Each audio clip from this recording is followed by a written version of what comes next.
I'm really happy to see a lot of young faces here, a lot of students probably. You see, the topic that know how to go about designing a technology solution, what should be the design principles involved in that. It's not an easy topic, it's a very convoluted topic. If it can take a 3 days workshop on its own to just discuss this. Or it can be a 3-credit course in your technology and policy studies. Or like me, it can take 3 decades of IT career and is still searching for the right solution for that. But don't you worry, we'll try to cover that in the next 12 minutes or so, the crux of what it takes to design large social impact solutions from the technology perspective. And the way we will go about it is that we have taken a problem statement which is fighting malnutrition. Malnutrition is a behemoth of a problem facing India, and I'll come to that in a bit. But we are doing a concept solution with government of Karnataka across the state. It's a pretty large solution, and we'll take that as an example. And then we will discuss 4 key design principles. And mind you, there are many design principles which can be discussed, but these are the 4 which are crucial and most often ignored. So that is what we are going to cover. But before we proceed to the design principles, let's get a good hang of what malnutrition is. As the name suggests, malnutrition is when there is a paucity of nutrients in the body or less food. It manifests in children in various very serious health issues. Okay, one is that the child can become severely underweight, or he can be wasted, like what happens, you've seen famine photographs, or he can be stunted. That means his height is not as per as his age. And stunting is something that if it's not cured within first 2 years of his age, then it remains for life. And physical stunting changes to mental stunting, and you have lost that child from the society, even if it is not a mortality case. It's really sad, malnutrition, the impact of malnutrition. The mothers are equally impacted, whether it's anemia, diabetes, so many issues they face. And if mother is unwell as the caregiver of the child and the person who gives birth to the child is anyway not going to be healthy. So I think these 2 cases for both child and mother are facing a big problem in India. And 1/3 of the world's malnourished children, you will be surprised to know, are in India. And can you take a guess, how many of children under 5 are stunted in India by way of percentage? Any guesses here? Or how many pregnant women are anemic? 30%. Okay, I heard something. Okay, in interest of time, I'll just show you the figure. 39% of the children in India are under 5 are stunted. I mean, think of it yourself. 40 children approximately of every 100 children born are actually stunted. Many of them will remain uncured for life. That is the magnitude of the problem that we are facing. About 50%, more than 50% of the women actually are actually anemic, which means there is going to be serious complication not only with their own health, but the children who they are giving care to or giving birth to. 5% of the children, that is 50 out of every 1,000, that's how it is measured, will never see the light of the day. They succumb to the mortality because of malnutrition. So it's really a big issue.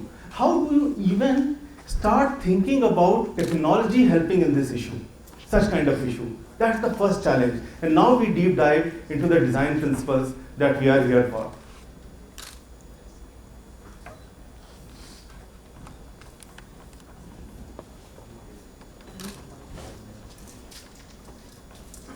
Bear with me for a moment.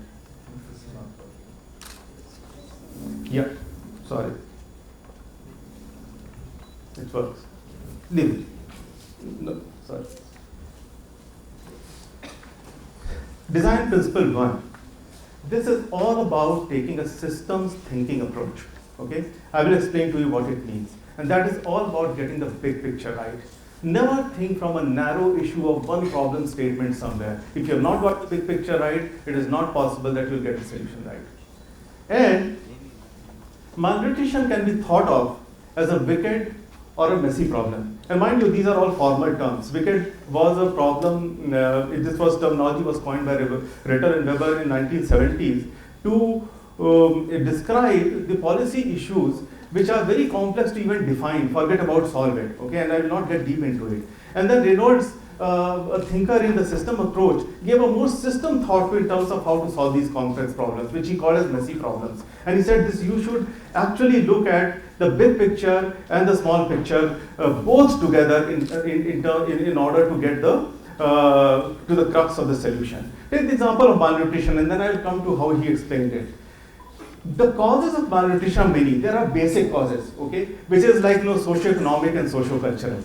That means there is no land, there is no money, there is no food, socio-cultural issues are there. I mean, it is so difficult. How can even technology, if you solve the world hunger problem, of course the malnutrition problem will be solved. So that is the first set of problems. Then there are immediate causes about food security, about care and feeding practices, the awareness of that in the family, the domestic environment. These are your immediate causes which feed into the thing. And then there is a vicious cycle of malnutrition. If the child, in spite of all that, gets into malnutrition cycle, that means he'll grow up into a weak adolescent, especially if it's a girl, it's a malnutrition adolescent girl, who will become a malnutrition adolescent mother, and then the cycle continues. That means the child born will also be malnutrition.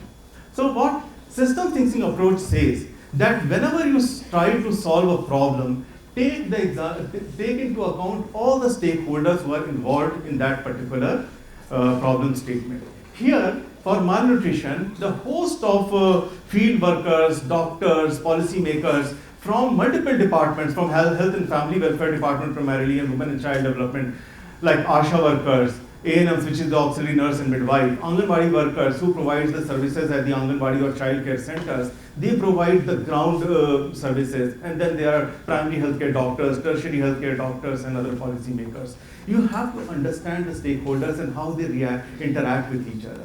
You need to take a holistic, that's a big picture view in terms of what can be solved, what cannot be solved, what should be prioritized, and also the individual viewpoint should be respected. Who needs what particular in the whole entire solution. And last but not the least, in terms of while getting the big boundary or the big picture right, you have to understand what your solution will actually be doing. What should be the boundaries of your solution. You obviously cannot solve all the problems that are listed here, but what will be yours? And we said the cycle of malnutrition is the most amenable for technology. Can we bring more efficiency, transparency into that cycle? And then we will look at immediate cause. Can the technology facilitate a little bit better? And then we will see if at all we can help a little bit in terms of helping the policymakers with some kind of route to cause issue resolution for the basic causes.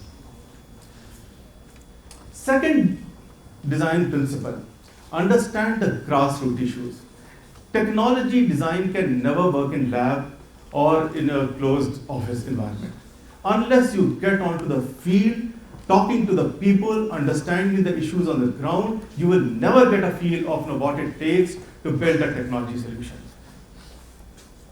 And this is all about inclusive. And when we did our solutioning for Sneha for malnutrition, we went to scores of villages.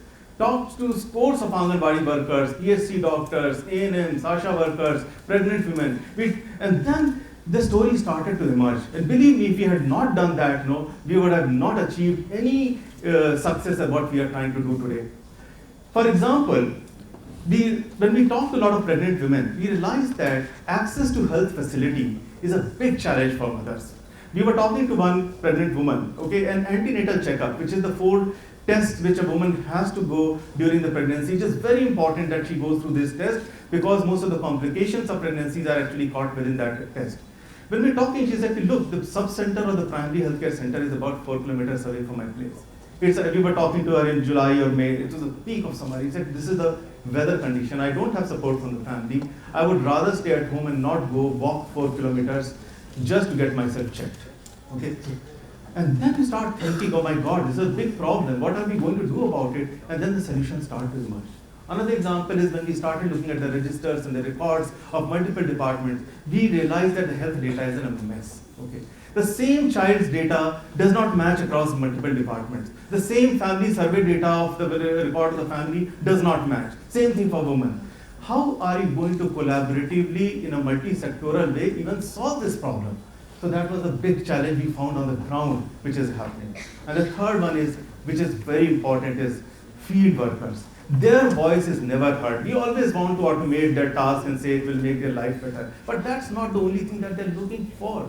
They really poured out their heart's concern in terms of how their voice is never heard, things are not working in their Anganwadi or childcare center, nobody is there to report to, nobody is there to listen to, they don't get the insights about their Anganwadi. Sometimes even the salary comes late. They had so many issues which need resolution. We said this also should become an important design input into our solution, otherwise we would have not met, because they are the last mile of the actually services which is given to the child or woman. So, the third design principle is about the process. Sometimes, and in today's world it is happening because of these hyped up terminologies, and I'm a technologist myself, so I am guilty of that. Big data, AI, lot of emphasis is being given to data, lot of emphasis is given to actions, but people forget that data always is situated inside the process. There is always a context to it. Unless you have cracked what is the process of the whole problem statement, then you would not have achieved it. What I meant is, right from the child when he enters into the childcare center or the Anganwadi, to the detection of the problem of malnutrition, to being seen by a primary healthcare doctor, and if complication, then going to the tertiary care center, the entire process has to be, first of all, understood before even you want to do anything about it. So we realize, as I told you, malnutrition management is a multi-sectoral. Multiple departments from health and family welfare, hospitals, and village organizations like childcare centers actually participate in it. And we found that there is a heavy duplication of the process. We realized that the information update process is so messed up that wrong data is captured from the wrong places and updated in the wrong places. We also realized that processes are broken. When the child is handed over from one place to another, completely haywire. When the child is detected in Anganwadi as being malnutrition, when handed over to primary healthcare center, you lose track of the child, whether he went, whether parents took him to that particular primary healthcare center, whether he was further referred, what was recommended, nothing is known. So essentially, the process is completely broken. So what did we do? What we did, we sat with multiple government officials and policymakers, and we said, look, these are some of the things that we have to make happen. Okay? We agreed that we will have a uniform identity. There are so many identities. Aadhaar, of course, cannot be used everywhere, but like that, there are so many other IDs which are keep floating in the government. We said that we have to have uniform way of identifying every child, every woman, and every family across departments, so that we don't lose track of the child when the child needs most attention, when the woman needs most attention. So that's the first thing. Data consistency, we identify who is the master and owner of which data and how the updates have to happen at other places. Ease of health access, we told you about that woman who finds it very hard to go 4 kilometers to get herself checked. And then we realized, and we got the officers to agree, that the antenatal checkup can happen by the nurse in the Anganwadi center itself once a month. Now, there are only 12,000 approximately primary healthcare centers and sub-centers across the state, but there are 66,000 Anganwadis. Just with this one policy change, you have increased the accessibility of healthcare for the woman 5 to 6 times. So this was agreed. And then we have an integrated process agreement in terms of how the referral will work, how the referral will happen. But, I've talked a lot, and you must really be wondering, okay, where is the technology? So far, I have not even touched technology. Not one iota of the solution so far is the technology.